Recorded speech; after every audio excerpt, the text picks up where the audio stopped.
It's perfect. My sister Amanda squealed, her perfectly manicured hands clutching her iPad as she showed everyone the Maldives resort photos. Private beaches, infinity pools, and the most amazing spa packages. I leaned forward from my corner of our parents' living room, trying to catch a glimpse of these supposedly amazing vacation plans. It was our monthly family dinner, and somehow, I ended up perched on the old ottoman while everyone else sprawled comfortably on the plush sofas. Look at these villa options, Amanda continued, practically bouncing with excitement. They're running a special on their luxury family package. My name is Olivia, and at 32, I was used to being the family afterthought. While Amanda, my younger sister by 2 years, had always been the golden child, I was the reliable one, the responsible one, the boring one, according to Amanda. It's a bit pricey, Mom mused, but I could see her resolve weakening as Amanda flipped to another photo of crystal clear waters and overwater bungalows. That's where you come in, Liv. Amanda turned to me with that smile I knew too well. The one that meant she wanted something. Since you're so good with the kids. I felt my stomach drop. Of course, I should have seen this coming. We thought you could watch Emma and Lucas while we enjoy the resort, she continued smoothly. They love their Aunt Liv, and you're not really the resort type anyway. 4-year-old Emma and 6-year-old Lucas were adorable. But they were also a handful, and more importantly, I was tired of being volunteered for things without anyone bothering to ask me first. The resort has a kids club, I pointed out, trying to keep my voice neutral. And what about James?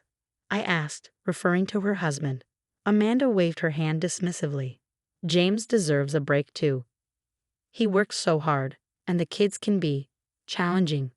Besides, you love spending time with them. We'll pay for your flight and room, Dad added, as if that made it better. There's a lovely standard room in the main building, away from the beach. Perfect for keeping the kids entertained. I sat there, letting their words wash over me as they continued planning. The luxury villa would be split between Amanda, James, and our parents. They'd enjoy the private pool, the spa treatments, the gourmet restaurants. Meanwhile, I'd be stuck in a basic room with 2 energetic kids, probably surviving on room service and Cartoon Networks. It's all inclusive, Mom added brightly, so you won't have to worry about food for the kids. And we'll only need you to wash them during the day, Amanda said, as if she was doing me a favor.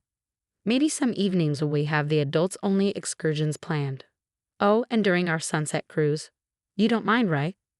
I thought about my own vacation days, carefully saved up over the past year, about the photography tours I'd been researching, the solo trips I dreamed of taking. But as usual, my plans didn't factor into their equations. Of course she doesn't mind, Mom answered for me. Olivia's always been so good with children. It's not like she has other plans. That's when something inside me snapped. Years of being taken for granted, of having my time and interests dismissed, crystallized into a moment of perfect clarity. Sure, I said, surprising myself with how calm I sounded. I'd love to help. Amanda beamed, already turning back to the resort website. Perfect. I'll book everything tonight. The special rate expires soon, and we need to secure the luxury villa. I watched as they huddled around the iPad, discussing spa packages and diving excursions, none of them noticing my slight smile. They had no idea that I'd spent the last 5 years working as a travel consultant, specializing in luxury resorts, or that the boring job they never asked about had given me connections at some of the world's finest hotels, including, as it happened, this particular resort in the Maldives. As I drove home that evening, my phone buzzed with a group text from Amanda. Booked. Get ready for the trip of a lifetime. I smiled, pulling up my work email. It was time to make some calls of my own. After all, they wanted my help with their dream vacation. Who was I to refuse? The next 6 weeks were a masterclass in watching my family plan a vacation around my assumed servitude. Amanda sent daily updates about the spa treatments she'd booked, the sunset cruises she was planning, and detailed schedules of when they'd need me to watch the kids. Look what I got for our beach day. She texted one morning, sending a photo of an expensive designer swimsuit. Don't worry, I didn't get you one since you'll be at the kids' pool anyway. I responded with appropriate enthusiasm while quietly making my own arrangements. My industry contact at the resort, Marcus, had been particularly helpful when I explained the situation. The luxury villa booking. That wouldn't happen to be under Anderson, would it? He asked during our call. The one with the special requests for daily champagne service and private beach dining. That's them, I confirmed. Interesting, he mused. You know, as a preferred partner, you have quite a bit of booking authority here. 2 days before the trip, Amanda called with last-minute instructions. I've packed Emma's favorite snacks in a separate bag. She only eats the organic stuff, and you'll need to cut everything into stars or hearts. Oh, and Lucas needs his special pillow for naps. Don't forget he won't sleep without his white noise machine. Got it, I said, making imaginary notes. Anything else? Just remember we have the sunset cruise on the second day, the couple's massage on the third, and the private beach dinner on the fourth. You'll have the kids for all of those. Of course, I replied. I'm sure we'll manage. The morning of the trip arrived bright and early. I met my family at the airport, watching as they checked in with their luxury resort booking confirmation codes. Miss Anderson. The airline attendant looked at me. I see you're booked in first class. Would you like to check in now? The look on Amanda's face was priceless. There must be a mistake, she said quickly. Olivia's supposed to be in economy with the kids. No mistake, I smiled. I made my own arrangements. Before she could respond, her phone pinged with an email from the resort. I watched as she read it, her face growing increasingly pale. There's a problem with our villa booking, she stammered. It says it's been canceled.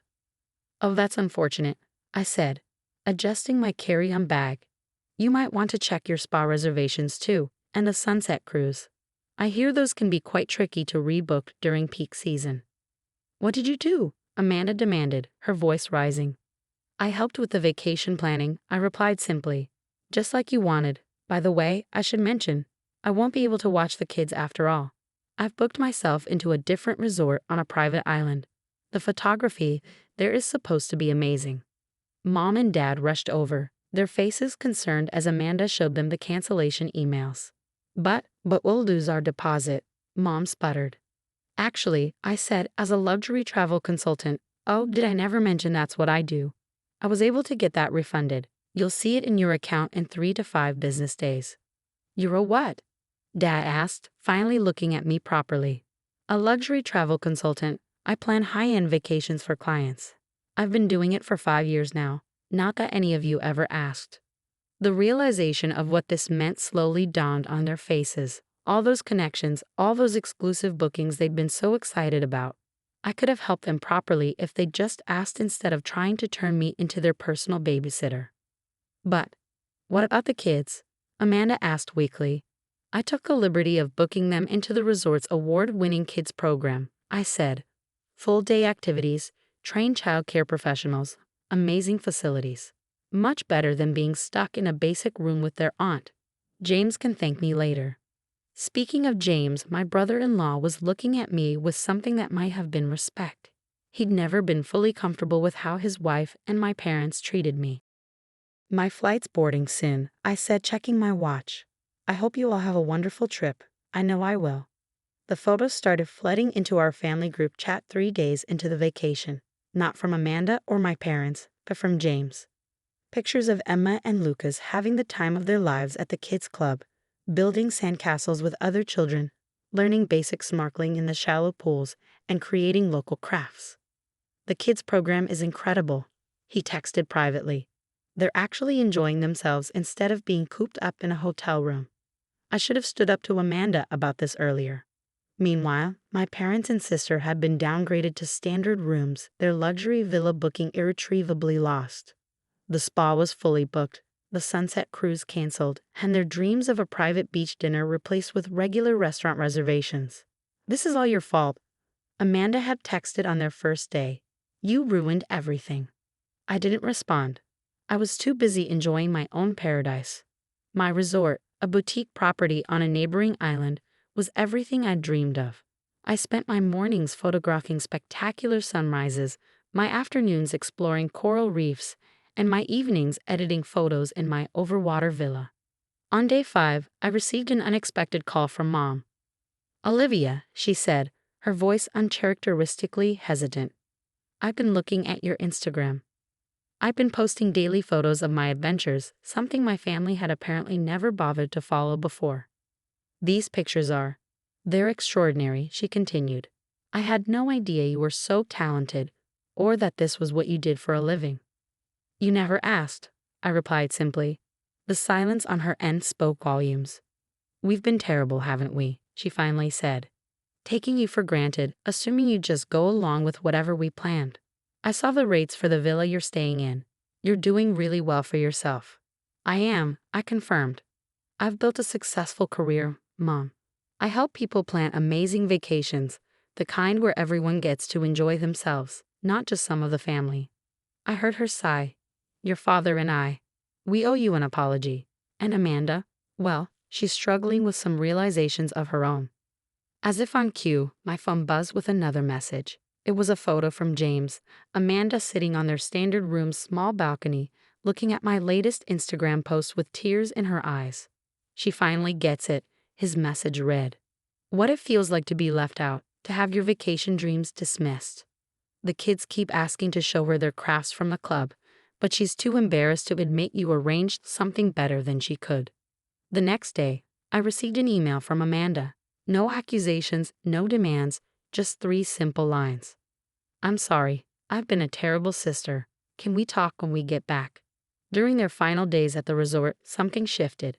James started bringing the kids to the main restaurant for dinner, where my parents and Amanda would listen intently to their excited chatter about their daily adventures. They went on family snorkeling trips, built sandcastles together, and actually spent time as a family instead of splitting up for adult-only activities. On their last evening, Mom sent me a photo.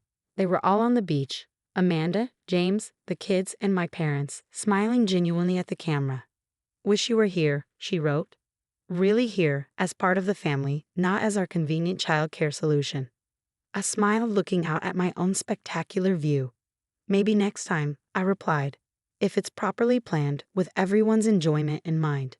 When they returned home, things were different.